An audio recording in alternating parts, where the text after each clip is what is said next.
कहानी की शुरुआत में हमें एक बीच पार्टी का सीन दिखाया जाता है जहाँ पर कुछ लोग पार्टी कर रहे होते हैं। उसी दौरान मिच उन सब का फोन रखवा लेता है जिससे वो लोग किसी का वीडियो बनाकर इंटरनेट पर न डाल सकें। फिर उन्हें एक अजीब सी क्रीपी चीज मिलती है जिसे वो लोग तोड़ देते हैं। वहाँ पर मौजूद सारे लोग रात भर काफी मस्ती करते हैं। फिर अगले दिन हम केली को देखते हैं जो सोकर उठती है। उसे वहाँ पर कुछ अजीब लगता है। इसी दौरान वहाँ कार में सोए हुए बाकी लोग भी उठ जाते हैं और यहाँ पर हम देखते हैं कि चैंडा उठते ही जोना को किस करने लगती है। इस पर वो उसे रोकता है और वो लोग टेबल पर सो रही मार्सा को जगाने की कोशिश करते हैं जो कि पूरी तरह से नेक्ड होती है और जागने के बाद उसे उल्टियां होने लगती हैं। तभी केली की नजर रेत पर बैठी हुई एक चिड़िया पर पड़ती है। इसे बैठे बैठे ही वो रेत अपने अंदर समा लेती है। ये देखकर केली बहुत घबरा जाती है और वो मार्सा को रेत पर पैर रखने के लिए मना करती है, लेकिन मार्सा काफी परेशान होने की वजह से ध्यान नहीं देती और अपने पैर रेत पर रख देती है, जिससे उसके पैर रेत में फंस जाते हैं और वो उन्हें निकालने की काफी कोशिश करती है। इससे उसके हाथ भी उस रेत में फंस जाते हैं और वो डर कर चिल्लाने लगती है, जिसे देखकर वहाँ मौजूद सभी लोग शॉक्ड हो जाते हैं और वैंस उसे इस कंडीशन में देखकर रोनी के मना करने के बावजूद उसकी तरफ भागता है, लेकिन रेत में फंसने की वजह से वो गिर जाता है और चिल्लाने लगता है। तभी जोना उसकी हेल्प के लिए कार स्टार्ट करने की कोशिश करता है, लेकिन वो स्टार्ट नहीं होती। फिर मिच उसकी तरफ रस्सी फेंकता है जिसे पकड़कर वो सब बच सके, लेकिन अब बहुत देर हो चुकी थी क्योंकि वैंस को रेत पूरी तरीके से खा रही होती है और उसका चेहरा धीरे धीरे करके गलता जा रहा था।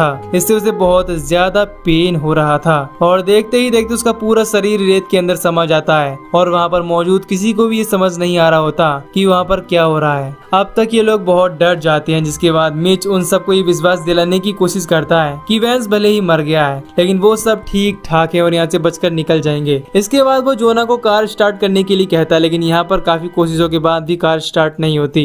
फिर केली रेत में अपने हाथ ऊपर से दिखाती है, इससे रेत में अजीब सी हलचल होने लगती है। फिर हम गिलवर्ट को देखते हैं जो ट्रैश कैन में फंसा हुआ होता है। वो जगने के बाद उन सबको आवाज देने लगता है जिससे वो उसे बाहर निकाल सके, लेकिन वो उसे हिलने के लिए मना करते हैं और कहते हैं कि इस रेत में कुछ है, अगर तुम इसमें गिर गए तो मारे जाओगे। लेकिन उसे इस बात पर यकीन नहीं होता और लगता है कि वो उसके साथ मजाक कर रहे हैं। पर मिच उसे विश्वास दिलाता है कि उनके पास 2 घंटे के अंदर हेल्प आने वाली है, इसीलिए उसे सिर्फ थोड़ी देर इंतजार करना है। इससे वो मान जाता है। फिर जब केली उससे पूछती कि उसने ऐसा क्यों किया तो वो बताता है कि इससे उसके पास एक उम्मीद होगी, क्योंकि बिना किसी उम्मीद के एक ट्रैश कैन में फंसे रहना उसके लिए नामुमकिन हो जाएगा। अब ये लोग वैसे ही काफी देर तक पड़े हुए थे तो केली उन लोगों से पूछती कि कल हमने इसी रेत में पार्टी की है, कल सब कुछ ठीक ठाक था, लेकिन आज ये रेत बिल्कुल बदल गई है। उसी समय वो लोग ध्यान देते हैं कि उन लोगों के अलावा पार्टी में मौजूद सारे लोग मारे जा चुके हैं और वो भी इसीलिए बच गए क्योंकि वो रेत के कॉन्टेक्ट में नहीं है। ये जानकर सब बहुत ज्यादा दुखी होते हैं। इधर गिलवर्ट को बहुत ज्यादा पेन हो रहा था, इससे वो उन लोगों पर चिल्लाने लगता है और कहता है कि मुझे यहाँ से बाहर निकालो। इस पर जोना उसे समझाता है और उसे सनस्क्रीन लगाने के लिए देता है जिससे उसे धूप से कुछ राहत मिल सके। उसी समय उन लोगों की नजर उस क्रीपी चीज के एक हिस्से पर पड़ती है जो उन्हें रात को मिली थी।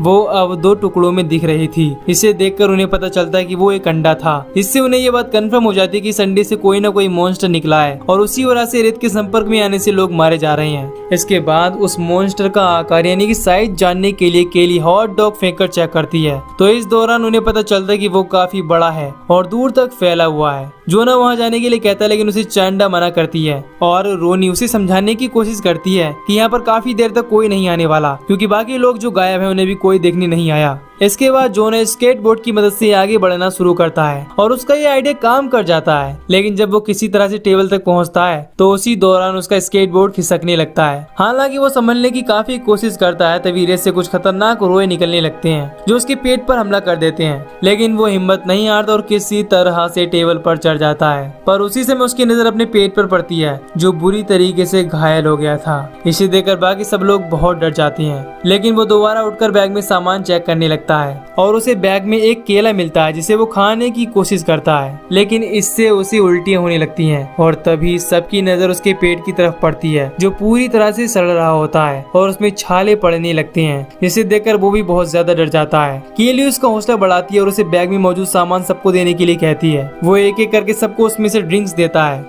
और साथ ही साथ उसके पेट में हुई छाले बढ़ने लगते हैं। और जब वो मिच को ड्रिंक फेंकता है तो खिंचाव पड़ने की वजह से उनसे ब्लीडिंग होने लगती है। इससे उसे बहुत ज्यादा दर्द होने लगता है। इस वजह से वो वहीं टेबल पर लेट जाता है और इस दौरान वो केली को ये विश्वास दिलाता है, उसे भरोसा दिलाता है कि वो उससे बहुत प्यार करता है। ये सुनकर वो बहुत ज्यादा इमोशनल हो जाती है। फिर उन सबको अपने मोबाइल की याद आती है जो कि कार की डिग्गी में पड़ा हुआ होता है। इसे निकालने के लिए उन्हें नीचे जाना पड़ेगा, लेकिन उन्हें किसी तरह डिग्गी को खोलने की कोशिश करती है, लेकिन वो इसमें नाकामयाब रहती है। फिर वो चाबी लेकर चैंडा की मदद से उसे खोलने की कोशिश करती है, लेकिन डिग्गी उसकी बॉडी में फंसने की वजह से पूरी तरह से नहीं खोल पाती, जिससे चैंडा को लगता है कि रोनी डिग्गी नहीं खोल पाएगी। और रोनी भी कहती कि मुझे इसको पूरा खोलने के लिए सहारा चाहिए, क्योंकि वो वहाँ पर खड़ी नहीं रह सकती। इसके बाद चैंडा उसे एक ब्लैंकेट पकड़ाकर उसकी मदद से उसे खोलने के लिए कहती है, लेकिन फिर भी वो इस काम में नाकामयाब रहती है। अब इसके बाद केली उसे फिश कैचर की मदद से खोलने के लिए कहती है और इस बार रोनी डिग्गी खोलने में कामयाब हो जाती है। तभी वहाँ पर बीच पेट्रोल का सुपरवाइजर आ जाता है। इसकी गाड़ी की आवाज की वजह से रोनी का ध्यान भटक जाता है और वो फिसल जाती है। इससे उसकी उंगलियां डिग्गी में दब जाती है और वो बुरी तरह से पेन से चिल्लाने लगती है। इधर केली, गिलबर्ट और मिच उसे गाड़ी से उतरने से रोकते हैं और सारी चीजें समझाने की कोशिश करते हैं, लेकिन वो उनकी बात बिल्कुल भी नहीं मानता। उसे ऐसा लगता है कि उन लोगों ने ड्रग्स ले रखी है, जिससे वो उन लोगों के मना करने के बावजूद गाड़ी से उतर जाता है और रेत में चलने लगता है, जिसे देखकर वो सब हैरान हो जाते हैं, क्योंकि वो रेत उसे कोई भी नुकसान नहीं पहुंचा रही थी। फिर जब वो जोना के पास पहुंचता है तो उसकी पेट की हालत देखकर उसे काफी अजीब लगता है। इसके बाद वो गिलबर्ट को उस कैन से बाहर निकालने की कोशिश करता है, लेकिन वो उसे नहीं निकाल पा रहा होता। इसके बाद वो कहता है कि मेरी टीम आएगी और तुम्हें निकालेगी।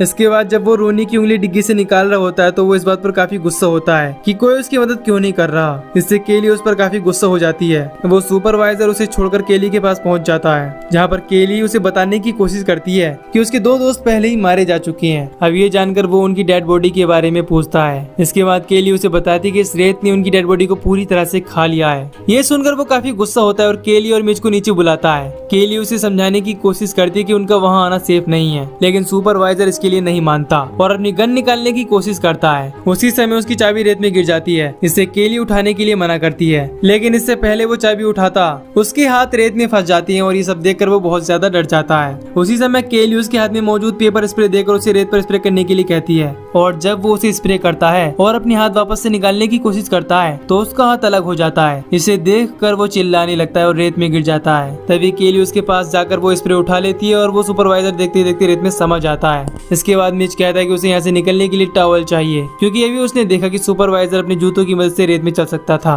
अब इसके बाद वो टॉवल्स लेने की कोशिश करता है, लेकिन रेलिंग गिरने की वजह से वो रेत में गिर जाता है और रेत से निकले बहुत सारे टेंटिकल्स उसका खून बुरी तरीके से चूसने लगते हैं और देखते ही देखते उसकी बॉडी को पूरी तरीके से खा जाते हैं। ये देखकर वो सब बहुत ज्यादा दुखी हो जाते हैं, लेकिन केली हिम्मत दिखाती है और वो चैंडा को रेलिंग उठाने के लिए कहती है। इसके बाद वो उसे एक और रेलिंग देती है और खुद भी वहीं से कार में कूद पड़ती है। वो वहाँ पहुँचते ही चैंडा को एक जोरदार पंच मारती है, क्योंकि पिछली रात उसी ने जोना को बहकाया था। फिर वो रोनी की डिग्गी में फंसी हुई उंगलियों को निकालने की कोशिश करती है और चैंडा की मदद से इस चीज में कामयाब हो जाती है। हालांकि इससे उसे काफी पेन हो रहा था, काफी दर्द हो रहा था। इसके बाद केली उसके हाथों में टॉवेल बांध देती है, जिससे उसकी ब्लीडिंग कम हो सके। इधर गिलबर्ट की हालत बहुत ज्यादा खराब हो रही होती है। कैन में फंसे होने की वजह से अब उसे ब्लीडिंग भी हो रही होती है, जिससे रेत में मौजूद टेंटिकल्स उसकी तरफ अट्रैक्ट होने लगते हैं। इधर केली चैंडा की मदद से उन रेलिंग्स को जोना तक पहुंचने के लिए रेत में डालती है और उसकी मदद से चैंडा जोना के पास पहुंचती है। फिर केली रोनी को वहां से निकालने के लिए कहती है। वो कहती है कि मेरे हाथों से ब्लीडिंग हो रही है, इसके रेत में गिरने से वो उन टेंटिकल्स को अट्रैक्ट कर लेगी,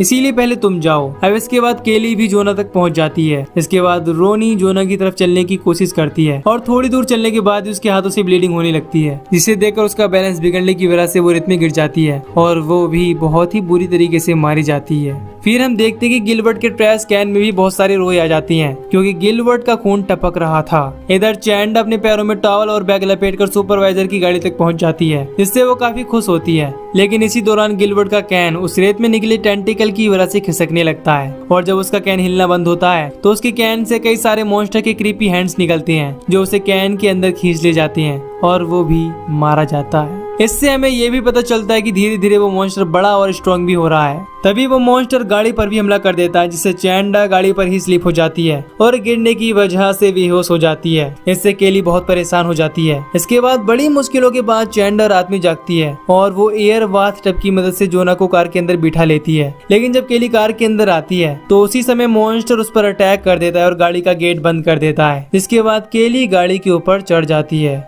तभी उसे गैसोलीन के ऑयल कैन मिल जाता है, लेकिन जैसे ही वो उसे उठाती है वो मॉन्स्टर उससे कैन छीन लेता है। इसके बाद वो दूसरा टैंक उठाकर गाड़ी की चारों तरफ रेत में डालती है और लाइटर की मदद से वहां आग लगा देती है और ऑयल गिरने की वजह से उस मॉन्स्टर के ऊपर भी आग लग जाती है। इससे वो बुरी तरह से जलने लगता है। लेकिन जब वो गाड़ी के अंदर जाती है तो वो मॉन्स्टर गाड़ी का गेट खोलने की कोशिश करता है। केली गेट को बंद कर लेती है। फिर वो मॉन्स्टर धीरे धीरे शांत हो जाता है और उन लोगों को नींद आ जाती है। अगली सुबह वहाँ पर एक आदमी आता है जो उन्हें उठाता है और इस समय जब केली गाड़ी से बाहर निकलती है वो काफी डर रही होती है। लेकिन जब वो रेत में पैर रखती है तो उसे महसूस होता है कि अब मॉन्स्टर मारा जा चुका है। इससे वो दोनों गाड़ी से बाहर निकलती हैं और वहाँ से चली जाती हैं। इधर हम जोना को देखते हैं जो कि अब मर चुका होता है।